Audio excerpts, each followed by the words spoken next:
저는 제2국에서 일하고 있는 최선우라고 합니다. 저는 2006년에 처음에 파송받아서 다른 나라에 먼저 예멘이라는 곳에 가게 됐고요. 거기서 더 이상 그곳에서 문이 닫히게 돼서 다시 한국으로 들어와서 있던 중 이렇게 이 교회를 푼순 맑은 샘 교회를 만나게 됐고 또 그때 같이 교제하게 됐고 그래서 참 여러분들에 대한 그런 귀한 그런 마음들이 있고 참 이 예배에 오면 두 가지 증상이 있어요. 감격과 진솔해지는 감격하게 되고 솔직해지는 그런 어떤 힘이 있지 않은가 그런 생각이 듭니다. 참 이렇게 저에게 시간을 내주신 데 대해서 너무 감사하고 사실 인터넷에만 쳐도 참 질 좋은 설교를 들을 수 있는데 참 제가 이렇게 설교를 할 자격은 없습니다. 하지만 제가 이 자리에 이렇게 서서 기쁜 마음으로 기대하는 마음으로 이곳에 왔습니다. 그 이유는 제가 여러분들에게 소개하고 싶은 게 있어서가 아니라 혹은 또 제가 여러분들보다 또 좀 더 열심히 살고 있다고 생각해서가 아니라 제가 아는 그 예수 그리스도가 있기 때문에 제가 말하고 싶은 그 그리스도의 아름다우심이 있기 때문에 저는 이렇게 불러주시면 참 행복한 마음이 있습니다. 여러분들도 있을 거라고 생각합니다. 저는 오늘 이 본문을 가지고 지난번 안식년 때 이렇게 묵상을 하면서 참 어떤 사건에 이렇게 꽂히게 됐어요. 뭐냐 하면 우리가 유산이라는 것에 대해서 생각해 본 적이 이렇게 있을지 모르겠습니다. 혹시 이 중에서는 내가 앞으로 자녀들에게 무엇을 남길까? 혹은 내가 무엇을 받을까? 이런 우리 어머님이 돌아가실 때 내가 무엇을 받을까? 이런 것을 생각해 본 적이 있으신 분이 있을지 모르겠으나 저는 저희 시어머니는 한 가지 꿈이 있으신데 그게 외국에 살고 있는 참 그 아들과 며느리에게 아담한 집 한 채를 이렇게 남겨주고 싶어 하세요. 그래서 뭐 얼마 되지 않는 그런 연금의 일부를 차곡차곡 모으고 계세요. 그게 참 감사하기도 하고 부담스럽기도 하지만 그것이 어머니의 어떤 열정이세요. 그래서 저는 그냥 모른 척 하고 있습니다. 근데 우리가 사람이 호랑이가 죽으면 가죽을 넘기고 사람은 죽어서 이름을 남긴다 이런 말이 있듯이 우리에게는 누구나 무엇을 남기고 싶어 한다는 생각이 들었습니다. 그것이 어떤 물질적인 어떤 유산일 수도 있고 아니면 다른 사람에 대한 평가일 수도 있습니다. 우리 내면을 따지고 들어가 보면 사실은 우리는 누군가에게 어떤 사람으로 기억되고 싶은가 그런 소망들이 우리 가운데 있을 것입니다. 여러분들도 다 그런 것들이 있겠죠. 저는 오늘 이 본문에서 참 짧아요. 짧은 본문이지만 욥바에 사는 어떤 한 여인의 죽음을 통해서 그 여인이 남긴 것이 무엇이고 그 여인이 죽음을 둘러싼 사람들의 반응을 보고 그 안에서 참 그 여인이 어떤 삶을 살았는 것을 한번 짚어보려고 합니다. 이 본문은 우리가 다 그냥 이렇게 쭉 읽어가면서 한번 좀 봤을 그런 내용인데요. 헬라어에서 제자라는 말이 마세테스라고 하는 그런 남성형 명사예요. 그래서 성경에는 대부분 제자라고 하는 말은 그냥 제자 그러면 그 말 안에 남자라는 뜻이 있어요. 그냥 제자 그러면 남자.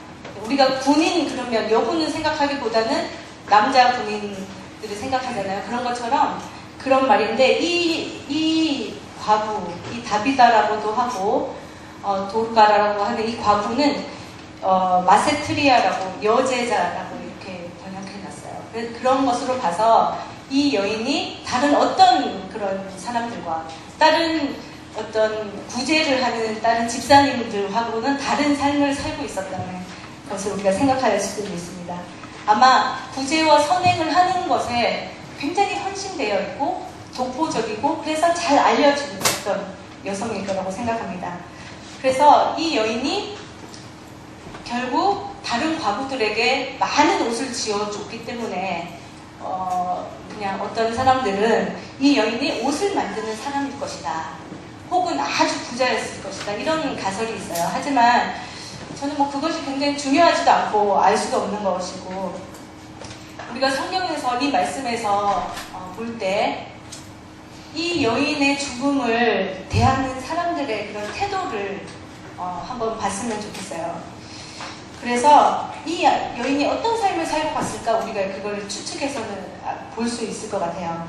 근데 안타깝게도 제가 많이 이렇게 찾아보고 연구를 해봤는데, 히브리 이름으로 다비다, 그다음 헬라 이름으로 도르가라고 불리는 이 여성의 이 여제자에 관한 그런 이렇게 어떤 자료들이 많이 남아있지 않았어요. 그냥 이게 전부였어요. 근데 저는 하여튼 이 여인이 남긴 이 겉옷과 속옷이라는 이 유산에 굉장히 한번 꽂힌 적이 있었어요. 그래서 어쨌든 분명한 것은 이 여인이 어떤 병인지는 모르겠으나 성경에서는 병들어 죽게 되었고, 사람들은 그 여인을 씻어서 다락방에 올려놓고, 그 다음에 그 근처에 있는 루다라는 곳이 요바에서 18km 정도 떨어져 있는 곳에 있거든요. 거기서 베드로가 있다는 그 얘기를 듣고 급하게 베드로를 부르게 됩니다. 근데 원래 그 유대인의 장례 풍습에는 사람이 죽으면 이렇게 시체를 씻어요. 씻고 그 다음에 다시 그 위에다 향유를 붓습니다. 왜냐하면 이 여자가, 이 도르가가 죽었다는 것은 그 여인이 정말 그렇게 씻을 정도로 죽었다, 누구도 살릴 수 없는, 그냥 이렇게 죽을랑 말랑 하는 게 아니라 완전히 죽어있던 사람이라는 겁니다. 근데 그 쉬고 난 다음에 바로 향유를 부어야 되는데 사람들은 이 여인에게 향유를 붓지 않고 18km면 굉장히 가까운 거리는 아니에요. 사실 우리는 가까운 거리지만 그 당시로 이제 하루 종일 가서 베드로를 한테 가고, 베드로가 그 다음날 오더라도 굉장히 오랜 시간이 걸리는 그런 일들을 하고 있어요. 왜냐하면 이것을 통해서 우리가 생각해 볼 것은, 물론 지금은 이제 베드로, 그전에는 제가 베드로가 행한 이적이 이렇구나, 루다에서는 중풍병자인 애니야를 고치고, 또 그 다음에서 요바에서는 이 도르가를 고쳐서 다 믿더라, 그렇게만 성경을 바라보는데, 이 사건을 통해서 하나님 우리에게 어떤 것을, 하나님 저에게 무엇을 말씀하시고자 하는지 한번 생각해 봤습니다. 어쨌든 사람들은 그 여인에게 향유를 붓지 않고 있어요. 이 향유가, 우리가 예수님이 막달라 마리아가 자신의 발에 이렇게 향유를 부은 그 사건을 통해서 이 여인이 내 죽음을, 내 장사를 예비했다고 하는 성경의 그 부분이 있잖아요. 이렇게 향유를 붓는다는 그 자체가 그 여인의 삶을 이렇게 축복하고 고귀한 상태로 이렇게 그 죽음을 맞이하게 하는 건데, 어쨌든 이분들은 이것을 하지 않고 기다리고 있습니다. 왜일까요? 왜 이 죽음을 인정하지 않고 있을까요? 왜 살리고 싶어 했을까요? 다른 사람들도 많이 죽었을 거고, 베드로가 가까이 있었기 때문일까요? 저는 그걸 생각해 보게 됐어요. 근데 39절 한번 읽어보시고, 39절을 보면 우리가 좀 추측할 수 있어요. 39절 40절까지요. 베드로가 일어나 그들과 함께 가서 이들의 이르러 나라에 올라가니 모든 과부가 베드로에게서 솟아오르며 도르가가 그들과 함께 있을 때에 짐을 소고와 그것을 다 내보이거늘. 여기까지요. 이게 저는 이것을 보면서 뭐냐 하면, 그 죽음을, 그녀를 보내고 싶지 않는 그 사람들의 마음을 봤어요. 우리가 사실은 다른 사람의 죽음과 다른 아이의 죽음과 내 아이의 죽음은 우리에게 질적으로 너무나 큰 사건이 아니겠습니까? 우리가 아는 사람, 남의 아버지의 죽음과 내 아버지의 죽음은 너무나 큰 다른 사건이에요. 그래서 사실 우리 중에 여기 계신 누구도, 저도 가족의 죽음이, 사랑하는 사람의 죽음이 쉽지는 않을 것 같아요. 막 그 죽음의 순간까지 다시 돌리고 싶은 게 마음인 것 같아요. 그 주변에 있던 도르가의 옆에 있던 그 과부들의 마음 그랬던 것 같습니다.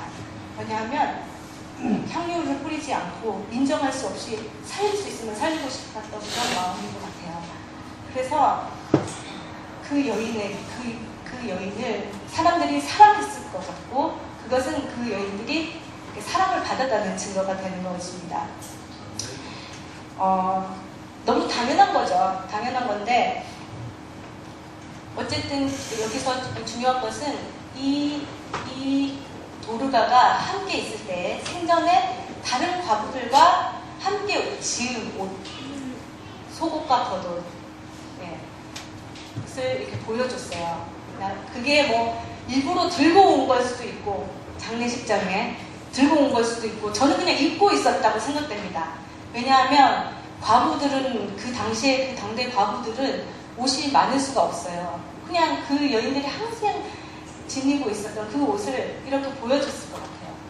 그렇게 보여주면서 그 여인이 얼마나 자신들과 함께한 그 시간이 아름다웠는지, 그 추억이 있었는지, 그렇게 보낼 수 없는지를 이렇게 대변하고 있습니다.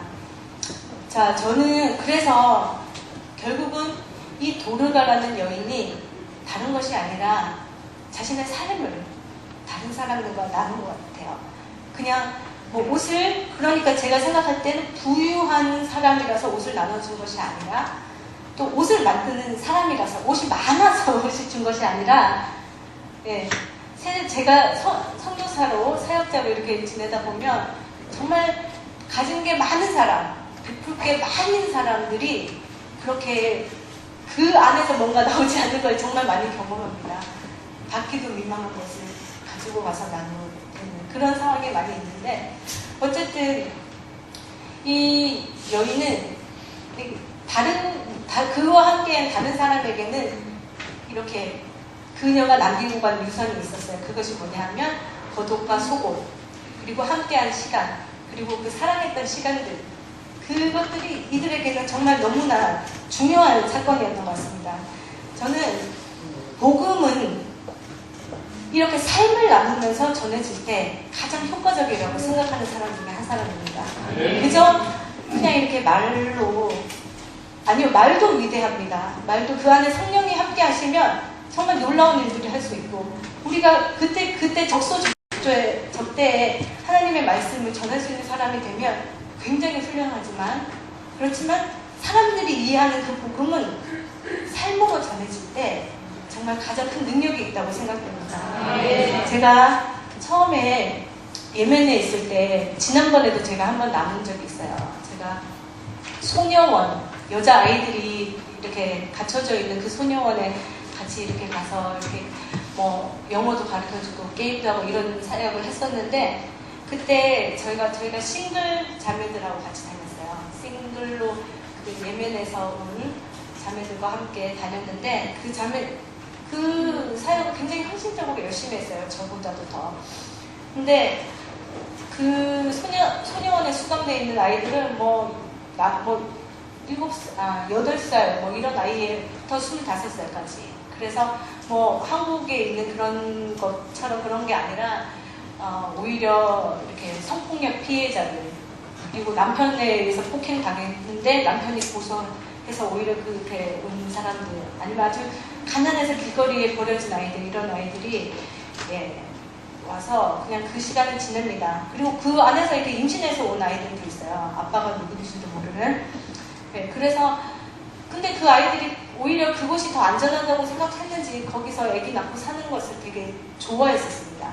근데 그 아이들에게는 미래가 없죠. 누군가가 그 아이들을 꺼내주지 않으면, 가족이 돈을 내고 이렇게 그 아이들을 보석금을 내고 데려가 주지 않으면 그 아이들은 거기서 나갈 수 없습니다. 그러니까 어쨌든 이 자매는 그들 중 한 명과라도 접촉을 해서 같이 데리고 살려고 했던 것을 계속 기도했습니다. 1년이 지나고 2년이 지나고. 너무 아름답잖아요, 그 마음이. 근데 하나님은 그렇게 해주지 않았어요. 그래서 그것 자체가 좌절이었어요. 그러니까 열심히 안 하려고 하는 것이 아니라 너무 다른 것이 있는데 기회가 생기지 않는 것 때문에 어떤 그 자매가 하루는 저한테 이렇게 사모님 이렇게 나눴어요. 마지막하게. 저는 그 말이 저한테 굉장히 큰 울림이 되는 말이었어요. 저는 다른 것을 하기 위해서 여기 있는 게 아니라 그냥 저런 아이들 중에 일부라도 데려다가 내 거 좀 나눠주고 그냥 삶을 좀 나누고 싶은데 왜 그런 기회가 생기지 않을까. 그 자매의 고민이었어요. 그래서 우리가 참 그것을 위해서 많이 기도했는데 또 다른 방식으로 하나님께서 그 일들을 하게 하셨던 것을 봤습니다. 근데 중요한 것은 저는 그게 삶을 나눈다는 거라는 것을 배웠습니다. 그리고 하나님이 우리에게 이러한 부르심으로 나를 이곳에 불렀구나 그런 생각을 했었어요. 왜냐하면 그냥 헌금만 하는 것도 충분해요. 가서 또 봉사하는 것만은 또 충분해요. 하지만 자신의 것을 떼서 내 몫을 나눠주고 싶어하는 그 진정성이 저에게 굉장히 큰 울림이 됐어요. 어쨌든 우리가 가진 시간과 물질과 에너지를 나누어서 정말 절대적으로 어려움에 처해서 자기 스스로 힘으로 살아갈 수 없는 사람에게 나누라고 하나님이 우리를 부르신 것을 믿으시기를 원합니다. 네. 그래서 복음을 전할 수도 있어요. 하지만 전하지 않더라도 우리의 도움으로는 이렇게 우리의 도움이 없으면 살 수 없는 그런 사람들이 세상에 많이 존재합니다. 한국에도 많고요. 그래서 또 제가 하나는 옷에 관한 그런 에피소드를 말씀드리고 싶은데 과부에게 옷이라는 것이 어떤 의미가 있을까요? 제가 그 부분에 대해서는 별로 생각을 못했는데 이번에 제가 살고 있는 나라에서 참 깨닫게 됐습니다. 뭐냐면 그 어떤 옷을 입고 있느냐에 따라 그 사람들은 사람을 대해요. 중동에 있는 사람들을 굉장히 이렇게 쇼업하고 이런 문화이기 때문에 옷을 참 못 입으면 사람을 하대해요. 그래서 저희 같은 사람은 되게 어쩔 때 되게 하대 같습니다. 중국 사람인 줄 알고. 네. 그래서 옷을 좀 잘 입어야 되구나 그런 거 처음 생각해봤어요. 그리고 과부들은 그 아랍에서도 그렇고 유대권에서도 그렇고 과부들은 상을 당하면 40일간의 어떤 그런 기간이 있어요. 그 기간 동안 이렇게 가만히 있으면서 그 불행을 견뎌야 되는 시간이에요. 그때는 뭐 밖에 나가지도 못하고 뭐 노래를 불러서도 안 되고 아주 이렇게 가장 이렇게 더럽고 이렇게 그런 옷을 낡은 옷을 입고 내가 정말 슬픔을 당한 여자다 라는 것을 이렇게 사람들에게 알려야 돼요. 과부가 너무 신나서 한다든가 너무 이렇게 예쁘게 화장을 하고 있거나 그런 것들이 거기에서는 금기시 되어 있습니다. 그 시간이 지나면 뭐 다른 사람하고 결혼을 해도 되고 그런 기회가 주어지죠. 근데 이 여인이 지어준 겉옷과 속옷이 우리가 생각하는 이 속옷 언더웨어가 아니라 그 유대권이나 아랍권의 사람들은 이제 먼지가 많기 때문에 밖에 옷을 입고 다닐 때 하나를 그 위에 더 걸쳐요. 그리고 아랍 여성들을 아시죠? 이제 검은색 이런 차도르 같은 걸 걸쳐요. 그것이 겉옷이고 속옷은 우리가 입고 있는 이런 일상복. 그래서 아랍 여자들의 집에, 유대 여자들의 집에 가면 굉장히 여자들이 야하고 화려한 옷을 입고 있어요. 갑자기 이렇게 방문하면 잠옷 같은 거 입고 있다가도 막 방에 들어가서 막 한 30분, 40분 꾸며서 제일 예쁜 옷을 입고 나오고 막 이렇게 부담되는 옷 있잖아요. 막 이렇게 장갑도 끼고 그런 게 확 퍼져서 저는 이렇게 막 체육복 입고 방문해도 왜냐하면 그게 그 사람에 대한 예의예요. 가장 예쁘게 보이는 거. 그래서 어쨌든 이 과부가 겉옷과 속옷을 지어줬다는 것은 그 여인들의 정말 세세한 것까지 옷까지 그리고 그 자존심, 그 수치를 이렇게 덮어줄 수 있는 엄마나 언니가 해주는 거. 여러분들이 제가 이렇게 다른 곳에서 몇 년 있다가 오고 그러면 잘 모르시잖아요. 근데 저희 엄마는 딱 먼저 하시는 말씀이 있어요. 미용실 가라. 꼬라지가 이렇게 나오니까 그게 보고 이렇게 예. 정말 친한 친구들은 그렇게 얘기해요. 예. 가서 데리고 가서 화장품을 사주기도 하고. 예. 그러면 제가 그게 너무 신나요. 너무 행복해요. 왜냐하면 그냥 저를 이렇게 사역자로 봐주는 것이 아니라 정말 이렇게 엄마 얘기에 알 수 있는 거 있잖아요. 뭐 다크 원래 있는데 더 심해졌다 이런 거. 엄마 얘기만 알 수 있는 그런 것들을 이 여인이 채워줬을 거라고 저는 생각합니다. 어쨌든 이 여인들은 나머지 그 과부들은 그 여인이 함께했던 그 시간과 그 시간들 생각하며 그 여인이 지어준 옷을 이렇게 꺼내보면서 그 베드로 앞에서 그 여인이 얼마나 향기로운 삶을 살았나, 그 여인이 자신들의 인생에서 얼마나 중요한 것을 남겼나에 대해서 막 이렇게 증명하고 있어요. 여기서 한 가지 중요한 사실은 오늘 이 사건 바로 뒤에 사도행전 10장에 또 다비다와 같이 삶의 예배로 하나님께 영광 돌렸던 한 사람이 등장합니다. 그 사람이 바로 고넬료인데요. 그러면 사도행전 10장 2절을 다 같이 한번 읽어보겠습니다. 그가 경건하여 온 지방과 더불어 하나님을 경외하며 백성을 많이 제자하고 하나님께 항상 기도하더니, 예, 이렇게 적혀져 있습니다. 경건이 무엇입니까? 이 고넬료라고 하는 사람은 그가 경건하다고 평가받고 있고, 그가 경건하다는 것이 어떻게 증명되고 있냐면 백성들을 구제하고 항상 하나님께 기도하는 구제와 기도를 통해서 그가 진짜 하나님을 경외하고 경건한 사람이라는 것을 평가받고 있습니다. 그래서 10장 4절을 한번 읽어볼게요. 고넬료가 주목하여 보고 두려워 이르되 내 기도와 구제가 하나님 앞에서 상달되어 기도하시가 되었으니, 예. 하나님 앞에서 고넬료의 기도와 구제가 상달되었다고, 예, 얘기하고 있습니다. 예, 이 고넬료라는 사람이 이방인에게 복음을 전하기 위한 교두보 같은 사람이잖아요. 하나님께서 아무리 참으려고 해도 이 야만인이 이 이방인 중에서 너무나 참 아름다운 신앙인을 본 것 같아요. 기도하고 구제하는 것. 예, 그것을 보고 하나님께서 빨리 베드로를 깨우기 위해서 3번의 화상을 보여주시잖아요. 막 이렇게 더러운 것들을, 막 부정한 짐승들을 먹으라 그러면서, 내가 부정한 일 먹지 않겠습니다. 내가 깨끗하다고 한 것을 네가 부정하다고 하지 말라. 3번. 하나님 보시기에 너무 거룩하고 깨끗한 삶이었어요. 다른 사람이 모르지만 어떤 것을 통해서? 기도와 구제를 통해서. 예, 그러면 야고보서 1장 27절을 한번 보겠습니다. 다 같이 읽겠습니다. 하나님 앞에서 적절하고 더러움이 없는 경건은 곧 저와 아버를 그 하나님께 바라보고 또 자기를 지켜 세속에 물리지 아니하는 그것입니다. 예, 아멘. 하나님께서 원하시는 정결하고 더러움이 없는 경건은, 우리가 경건을 생각할 때 어떤 걸 생각합니까?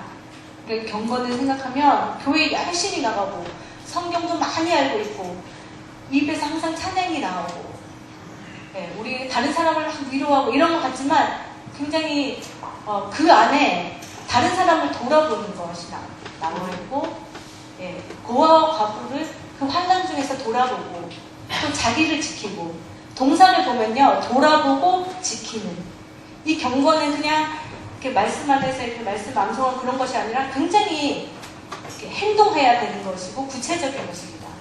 돌아보고 자신을 지키는 것, 다른 사람도 그만큼 돌아봐야 된다는 것. 네, 오늘 고넬료가 그런 사람이었잖아요. 구제를 통해서, 기도를 통해서 그 하나님 앞에 인정받았던 이방인이 아니겠습니까? 네, 오늘 우리가 많은 사람들이 경건하게 살고 싶어 하잖아요. 네, 한국교회가 예배 드리고 하나님 앞에 나아가고 예, 그렇게 살고 싶어 하잖아요. 근데 그 경건이 이 두 가지 형태로 다른 사람에게 나가는 것과 나를 지키는 것으로 예, 이루어진다는 거 예, 그것을 기억했으면 좋겠습니다. 네.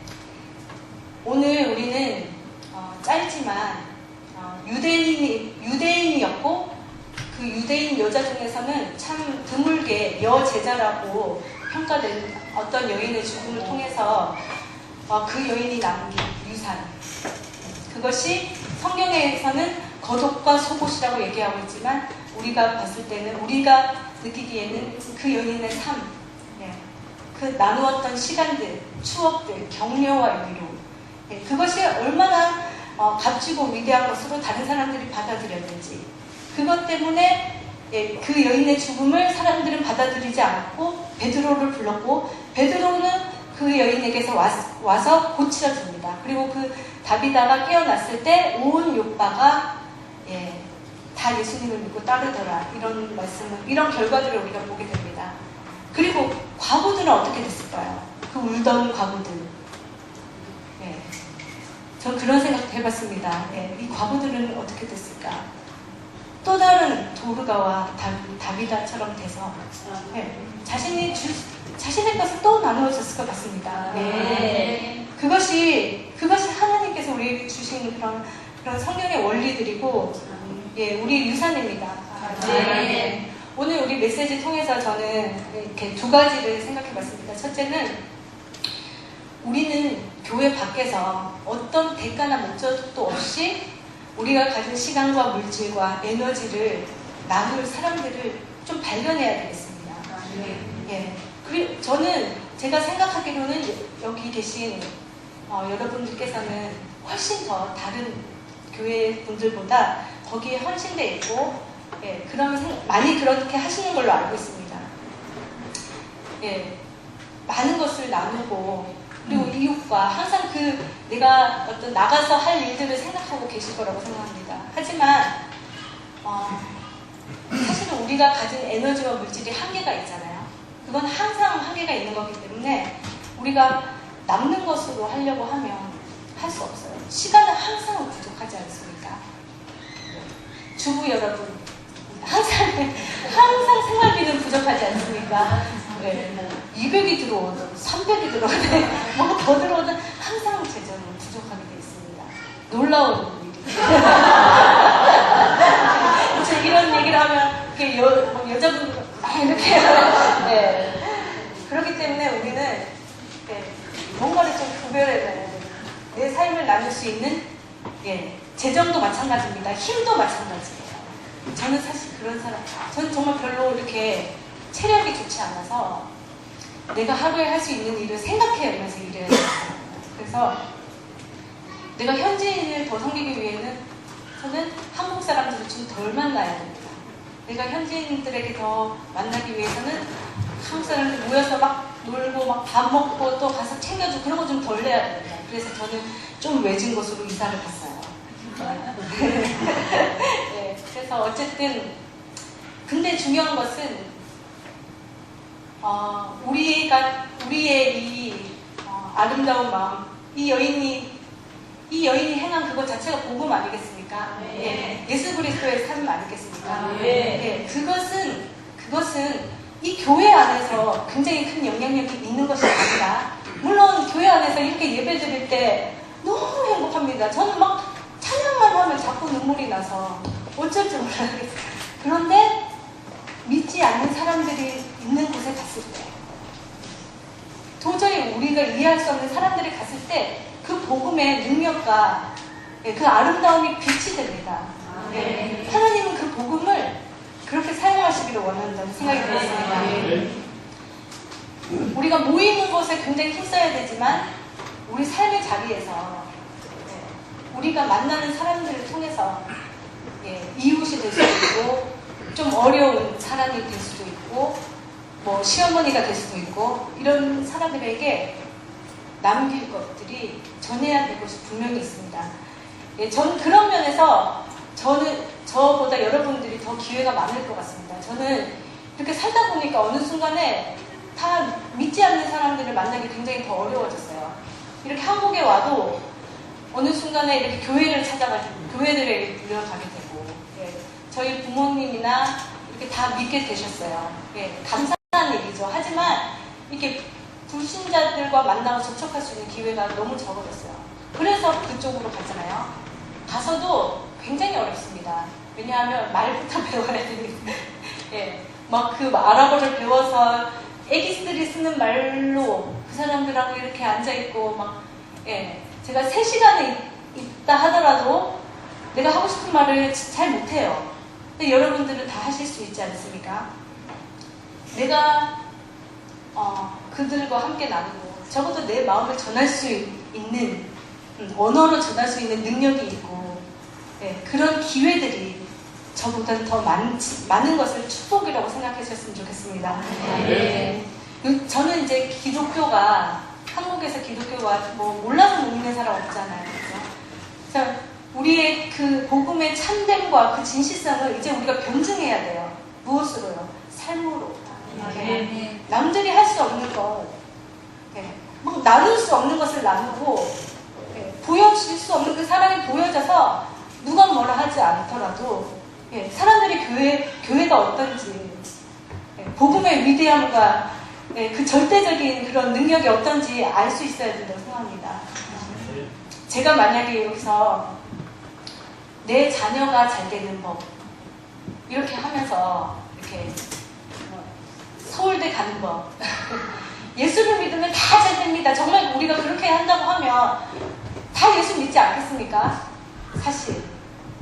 근데 사실 그렇지 않잖아요. 우리에게는 예수님을 믿어도 또 아프고 또 어려운 일들이 있잖아요. 네, 근데 우리 그런 하나님께서는 저를 사역자로 그 땅 가운데 보내셨지만 그들이 겪고 있는 그 어려움들을 하나도 피해가지 않고 저도 겪게 하십니다. 예를 들면 이 어떤 통신사의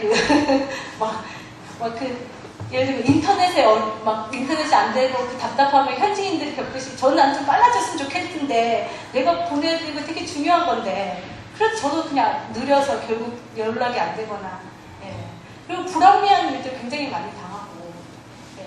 그리고 이렇게만 하면 이 사역이 잘 될 것 같은데 하나님 그냥, 예. 예를 들면 내가 어떤 교육사역을 하려고 하는데 하나님 믿으려고 하는데 라이센스가 안 나와요. 왜냐하면 그 땅은 그런 곳이니까요. 돈을 주지 않으면 되지 않는 곳이니까요. 네, 그렇게 그런 것들을 똑같이 겪게 해주세요. 근데 만약에 내가 하는 것마다 다 잘 된다면, 이렇게 물에 발만 탁 당겨도 착 달라지고 이렇게 한다면 그분들은 다 예수 믿지 않겠습니까? 하지만 하나님은 그렇게 예수 믿지 않게 하시고 똑같은 어려움과 똑같은 고난과 그리고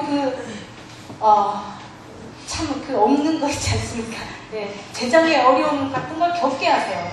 그러면서 어떻게 해결하는가를 그 땅 가운데 보여주시고 싶어 하시는 거예요. 네. 아멘. 그래서 우리 가운데서 우리 삶을 나누지 못할 사람들이 없을 거라고 생각합니다. 네, 그럴 이유가 없을 거라고 생각합니다. 여러분 가운데 다른 게 복음이 아니라 정말 시비에 빠진 사람이 있다면, 이웃이 있다면, 동료가 있다면, 또 나를 너무 힘들게 하는 사람이 있다면, 어려운 분이 있다면 찾아가서 그냥 위로해 주세요. 네. 위로가 안 나왔을 때 그냥 가서 있기만 해주세요. 네. 울 때 그냥 이렇게 두드려만 주시고 그 사람이 예수 믿든지 말든지, 네.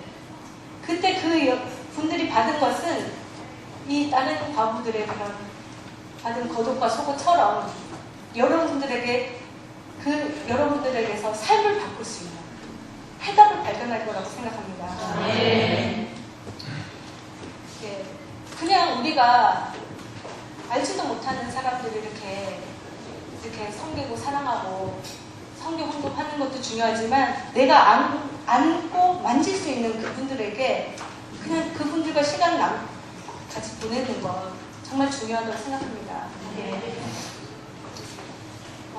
그리고 또 중요한 것은 사실은 정말 우리가 생각해보면 우리 주변에는 누군가의 도움 없이는 절대로 혼자서 일어날 수 없는 사람들이 분명히 존재합니다.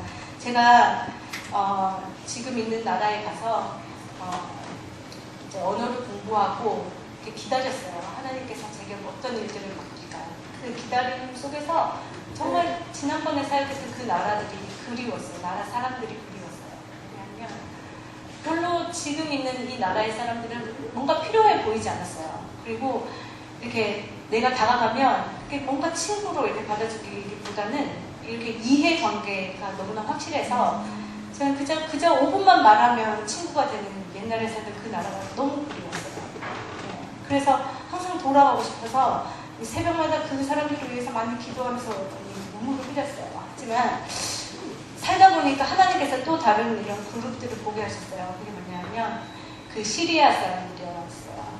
제가 그쪽에 들어가면서 이제 시리아 사태가 벌어지고 난 한 1년 정도 됐던 그 시점인데 정말 많은 시리아 난민들이 그곳에 유입이 돼서 뭐 지금은 거의 인구의 4분의 1이 시리아 난민들이 됐어요. 그래서 처음에는 아주 큰 수용소 같은 캠프를 만들어서 그 사람들을 수용하다가 나중에는 이제 그 사람들이 다 밖으로 나와서 모든 동네에 온 곳에 다 시리아 사람 난민들이 있게 됐어요. 그래서 저희가 처음에는 긴급 구호 활동을 했어요.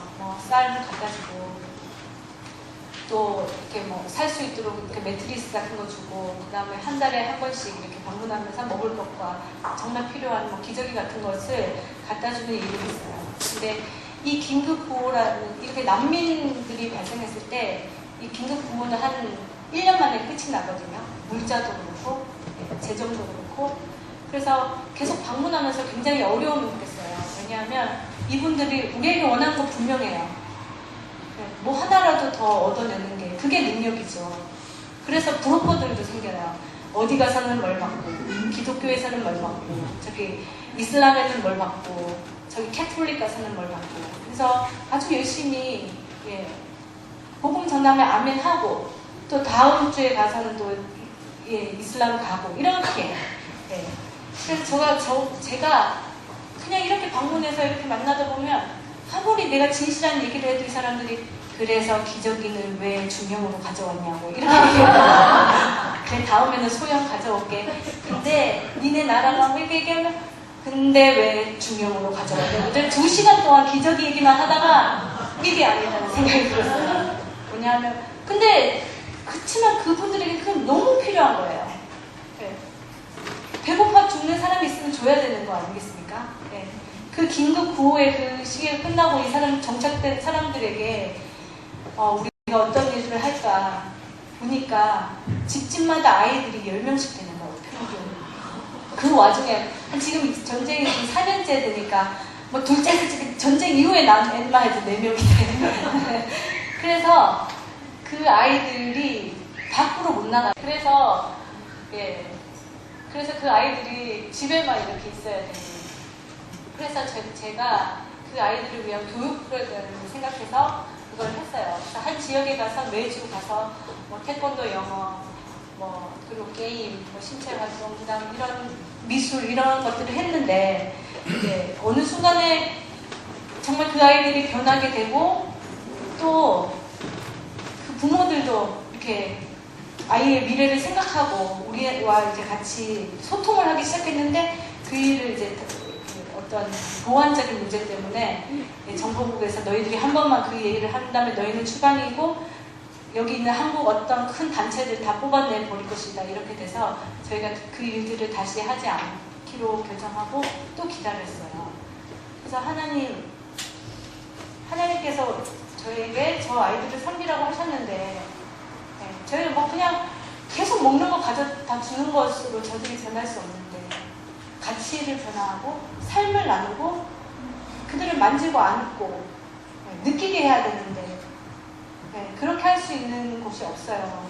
그렇게 기도를 하면서 저희가 또 다른 마음은 아이들을 위한 좋은 그런 학교가 있으면 그 장학생들을 선발해서 난민 아이들을 선발해서 그 학교에 집어넣는 일들을 이렇게 꿈꾸게 하셨어요. 그래서 먼저는 하나님 항상 그렇게 말씀하시죠. 너희가 먹을 것을 주어라. 네, 그래서 저희가 이렇게 열심히 이렇게 쪼개서 몇 명의 아이들을 이렇게 학교에 좀 괜찮은 사립학교에 집어넣었어요. 처음엔 이 아이들이 쓰기 연필을 못 잡아요. 연필 못 잡고 풍선을 소리를 못 들어요. 펑 이런 소리만 나면 그리고 전부 다 그런 전쟁에 대한 그런 상처가 있어서 학습하기도 어렵고 이런 아이들이 그냥 일반 학교 갔을 때 어떻게 될까요? 일반 그냥 정부에서 하는 그런 학교에 가면 그냥 학습 능력도 더 떨어지고 더 왕따당하고 더 선생님한테 혼나게 됩니다. 그래서 이 아이들에게 좀 더 좋은 교육을 하기 위해서 학교를 알아보고 또 저희가 그 사역자가 하는 그런 학교를 해서 찾아서 그 아이들을 이렇게 교육하고 그 아이들의 부모를 만나고 그런 일들을 하게 하셨어요. 그리고 저희 남편은 이제 계속 태권도 일들을 하고 있어요. 난민 캠프에 가서도. 근데 그들의 눈이 얼마나 진지한지 모르겠습니다. 요즘에 애들 한국에서 태권도 가르치면 애들이 다 놀려고 오지 않습니까? 그 살려고 하는 그 태권도 그 기합에 오히려 막 우리가 눌릴 정도예요. 예. 저희가 이런 일들을 하면서 처음에는 긴급 구호를 했고 그 다음에 그걸 이제 교육 일을 하고 우리가 할 수 없기 때문에 다른 사람에게 이렇게 연결해주는 일을 하면서 결국 하나님께서 저에게 하신 것은 이렇게 저에게 바라보고 계신 것은 제 마음의 어떤 그런 진실성이었어요. 환경이 바뀌고 할 수 없을 때 또 하게 하시고 다른 방법으로 또 하게 하시고 결국은 그 진정성은 내 아이를 위한 것을 떼는 것으로부터 그것을 하나님께서 기뻐하신다는 생각이 들었어요. 그래서 사실 제가 질문을 드린다면 내 아이가 더 좋은 교육을 받아야 될까요? 난민 아이가 더 좋은 교육을 받아야 될까요? 제가 그 질문 앞에서 계속 고민했어요. 엄마들 계시죠? 고민됐어요. 내 아이들도 참 쉽지 않은 환경 가운데 있어서 하루 종일 너무 심심해서 사람들을 만나고 싶어하고 학교 가면 너무 재밌어하고 그렇게 이제 너무 이렇게 고립돼서 어려움을 겪고 있는데 근데 아무리 생각해도 제 답은 내 아이들에게는 좋은 부모가 있지 않습니까? 하나님을 아는 부모가 있어요. 하나님의 그 말씀을 이해하고 있는 부모가 있고 저는 내 언어로 그 아이들을 가르칠 수 있고 그리고 위험한 순간에 그 아이를 보호할 수 있는 능력이 있어요. 그런데 그 아이들은 그 부모가 능력을 상실했고 또 지능과 모든 면에서 부족하기 때문에 훨씬 더 좋은 교사가 그 아이들을 다루어줘요. 하나님 그 평범한 그 사실 앞에 제가 어떻게 반응하는지 계속 바라보고 계셨어요. 그래서 혹시 여러분 가운데서 내 아이의 것을 조금 빼고 싶어 아니 남아서 그런 게 말고 정말 진정성 있게 어떤 시리아에 있는 한두 명의 아이들에게 정말 좋은 교육을 하기 위해서 내 물질과 내 삶과 에너지를 나누고 싶은 그 마음을 들게 하시는 분 지금 말고 집에 돌아가서 생각했을 때 기도 중에 하나님께서 그렇게 하고자 하시는 것을 느끼셨다면 저희에게 연락을 주세요. 저희가 할 수 있는 방법을 알려드리겠습니다. 저는 이런 말을 한 번도 남들에게 해본 적이 없어요. 근데 이 교회에 오면 굉장히 진솔해져서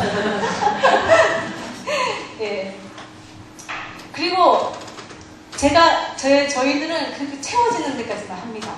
뭐 더 주시면 우리가 더 열심히 더 많은 걸 해야 되기 때문에 부담스럽습니다. 그렇지만 정말 하나님께서 오늘 이 말씀을 듣고 집에 가서 기도 중에 네가 먹을 것을 주어라 이렇게 하시는 게 있다면 정말 작은 부분이라도 순종하셨으면 좋겠습니다. 그리고 둘째로 우리는 우리의 아이들에게 이렇게 나누고 다른 사람을 돌아보는 삶을 가르쳐야 된다고 생각합니다. 사실 우리가 가장 많은 유산을 받은 사람은 우리 부모이지 않습니까? 우리도 원하건 원하지 않던 간에 우리 아이들에게 가장 많은 것을 남겨주게 됩니다. 우리 유전자, 이런 키 작은 이 유전자와 우리의 습관, 생김새와 또 심지어는 이 못된 성격까지 우리 아이들은 다 보고 우리가 평생 해오던 그 말들을 보고 있는 그 아이들에게 우리가 무엇을 남길까? 저는 오늘 이 말씀을 보면서 하나님 내 아이들에게 두 가지를 남기고 싶습니다. 뭐냐면 무슨 재산이 있어서 남기면 굉장히 좋겠지만 그것은 없고 뭐냐면 하나님의 말씀. 그냥 들은 하나님 말씀이 아니라 내가 전수해준 어머니를 통해서 들어간 그 말씀 남기고 싶습니다. 그리고 두 번째는 나누는 것, 다른 사람을 돌아보게 하는 그것을 교육시켜서라도 그 아이들에게 그런 유산을 남기고 싶습니다. 이런 생각이 들었어요. 제가 사는 집이 모스크 바로 옆에 있거든요. 그래서 정말 새벽부터 밤까지 이 기도 소리가 진짜 크게 들려요. 알라후 아크발 이게 뭐냐면 하나님은 위대하시다 이 소리를 듣고 무슬림들이 기도를 하거든요. 근데 우리 아이들이 이제 놀다 보면 그 소리 제일 많이 듣지 않습니까? 그거 하면서 놀아요. 알라후 정말 정확하게 따라요. 그 발음까지.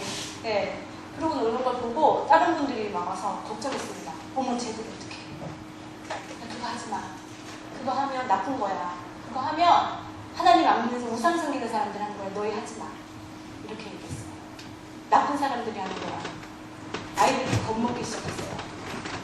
그거 하면 막 귀신이 나올 것 같고.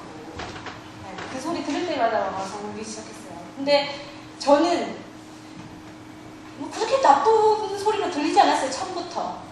그냥 하나님에 대해서 그들이 알고 있는 그 신에게 그냥 그걸 기도하는 소리라고 느꼈고, 또 중요한 것은 제가 아랍 사람들을 섬기고 그들을 사랑하기 위해서 갔는데 아이들에게 그 사람들에 대한 부정적인 감정을 남기고 싶지 않았어요.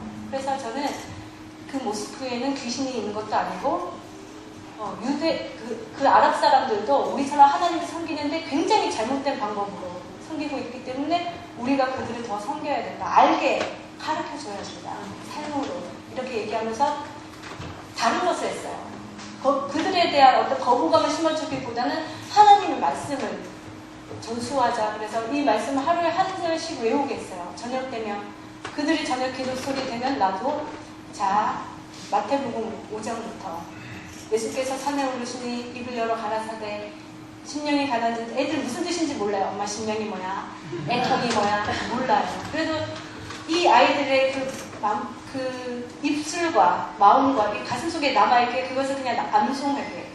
그래서 결국 그 아이들이 자라났을 때 그 소리만큼이나 이 마음속에 하나님의 말씀이 남아있게.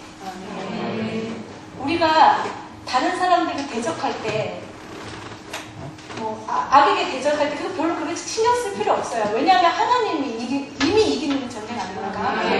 대신 우리가 더 하나님을 잘 알아야 돼요.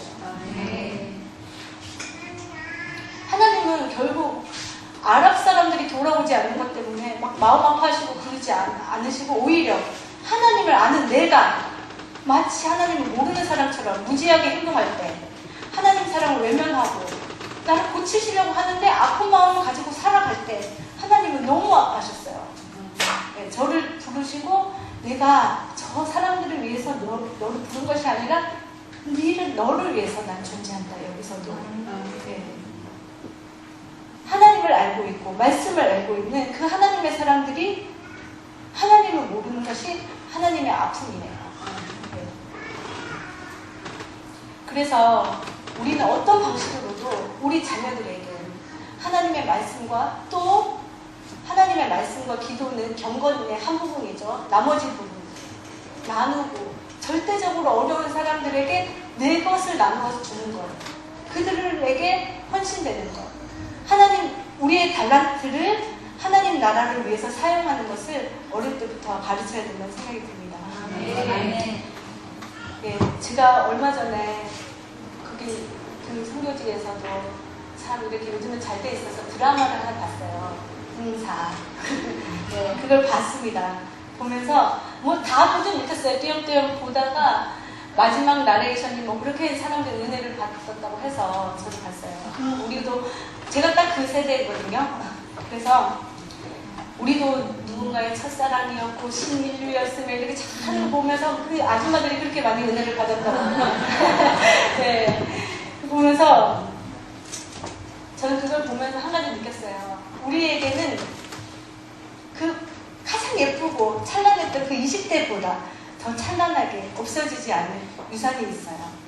남겨질 것이 있다는 생각이 들었습니다. 그것이 바로 오늘 다비다가 도루가가 우리에게 보여준 그 나누는 삶이에요. 다른 사람을 돌아보는 삶. 내가 했던 말, 아무것도 아닌 그 말이 그 사람 인생에서 가장 사랑받았던 충격적인 말이 될 수가 있습니다. 네. 우리가 아무것도 별 대가 없이 했던 그 선의가 그들이 정말 절대적인 그 어둠과 빈곤에서 그들을 나올 수 있게 하는 복음이 될 수 있습니다.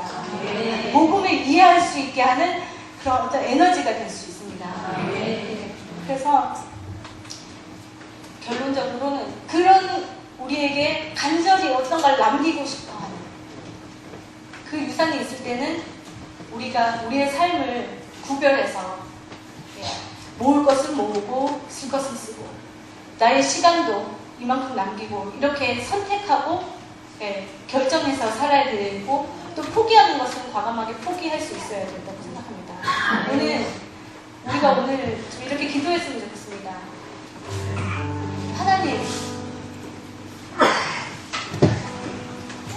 하나님은 저희를 이렇게 부르셨고 우리를 부르셨고 우리를 통해서 우리의 이웃에게 우리의 가족들에게 우리 자녀에게 무언가를 남기도록 우리를 부르셨습니다. 우리가 무엇을 남겼으면 좋겠습니까? 바로 그리스도 예수인데요. 이 그리스도 예수가 어쩌면 우리가 생각하지도 못하는 그 순간에 그들에게 전달될 수 있다는 생각이 들었습니다. 하나님, 내가 지금 이 마음을 나눌 수 있는 어떤 그 사람을 좀 더 생각나게 해주십시오. 그리고 내 주변에서 절대적으로 나의 어떤 도움이 없이 그 해결되지 못하는 그런 사람이 있다면 제가 무엇을 나눌지 무엇을 따로 떼어놓고 그들을 섬길지 깨닫게 해주십시오. 그리고 내 삶이 누군가에게 정말 향기로운 그리스도의 그런 향기처럼 그런 향기로운 삶이 될 수 있도록 하나님께서 나를 바꾸어 주십시오. 이렇게 기도했으면 좋겠습니다. 우리가 죽었을 때 누군가 우리 죽음을 슬퍼하면서 우리가 함께했던 그 시간을 추억하고 그들의 삶이 아름다웠다고 그들이 나에게 해준 그 말이 너무나 그리스도의 말처럼 나에게 들렸다고 말할 수 있는 그런 사람들을 우리에게 허락하여 주십시오. 더 이상 내 문제만 고통스럽다고 생각하지 않고 하나님께서 나에게 전해주셔서 또 다른 사람에게 전해야 될 것이 있다면 그걸 좀 깨닫게 해주십시오. 우리 교회가 그런 일들을